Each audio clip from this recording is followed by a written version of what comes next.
Welcome to Storytimer. Judy Ann Stevenson.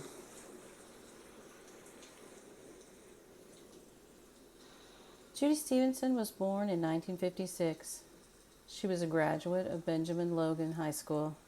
She lived with her parents and younger brother in Zanesfield, Ohio, in Logan County. On March 6, 1975, Judy was last seen by her mother mid-morning at their home near Zanesfield. A friend saw her at noon, and Judy said she was going to wash her car in Bellefontaine.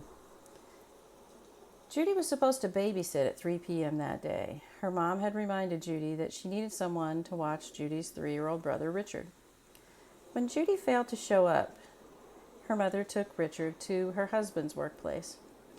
She thought she saw Judy's car and someone waving happily at her while driving to drop Richard off. Her mother wondered about that later. She wondered if someone was in the car with Judy, perhaps forcing her to drive. Maybe that person was hidden. It seemed like maybe Judy only appeared to be happy. It's very strange. No one saw Judy Stevenson alive after noon on March 6, 1975. Her car was found on March 8th in the parking lot of the Logan County Jail. The keys were on the floor mat. The car was covered in snow. It did not appear to have been washed by Judy before it was parked there. That may have been hard to tell, though, because it did snow after the day she went missing.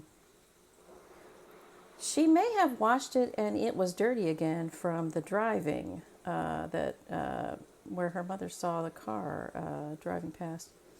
I'm imagining that the car wash was the kind I remember from when I was a kid, where you park in a concrete stall and spray wash your own car with this very powerful sprayer.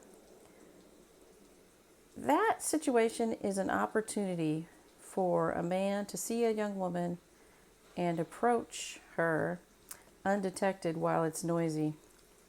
He could have forced her into her car and forced her to drive away. And with all the noise, even if someone was in one of the wash bays next to her, I don't think they would have seen a thing. Witnesses recalled seeing a man illegally park her car later near the jail. The car did not have any indications that a crime was committed inside.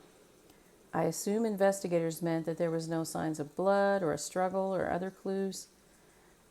I wonder if they dusted for fingerprints, though.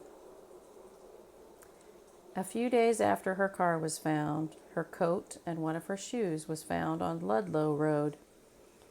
The coat was in good shape for having possibly been on the heavily traveled road for 24 hours.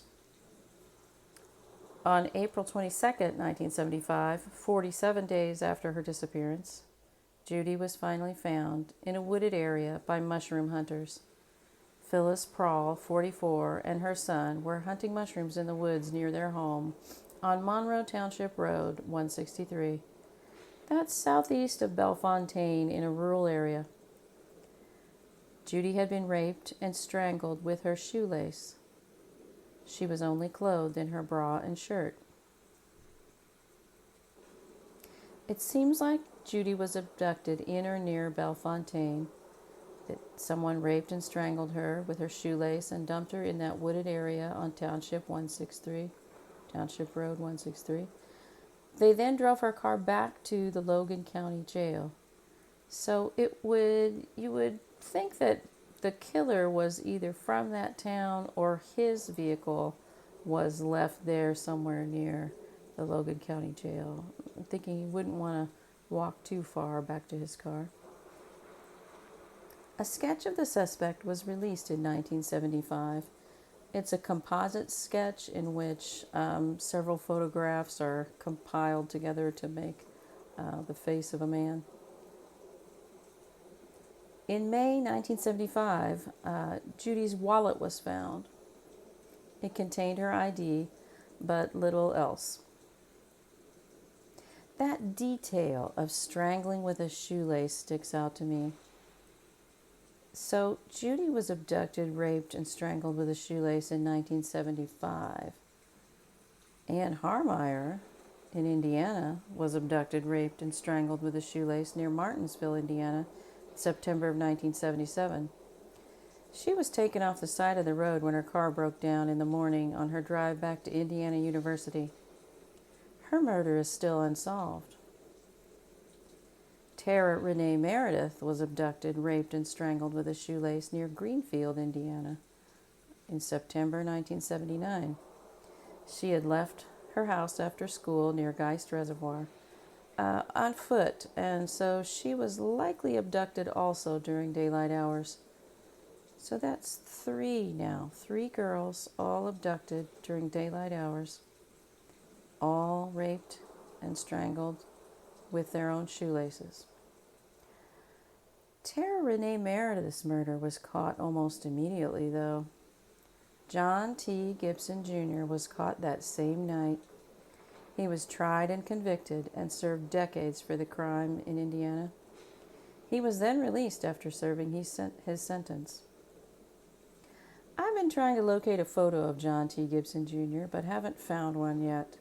I'm wondering if he might look like the sketch of the man who abducted, raped, and strangled Judy Stevenson with her shoelace.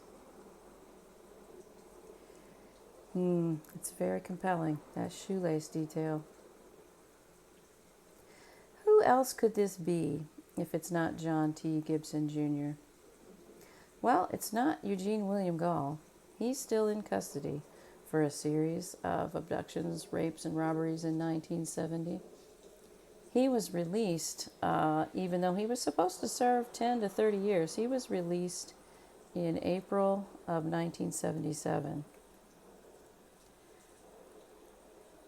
He then abducted, raped, and murdered Beth Ann Moat in October of 1977, and also Lisa Jansen in April of 1978. He's currently still in prison in Ohio for those crimes. Eugene William Gall is due to be released in 2031, so let's hope he does not get out.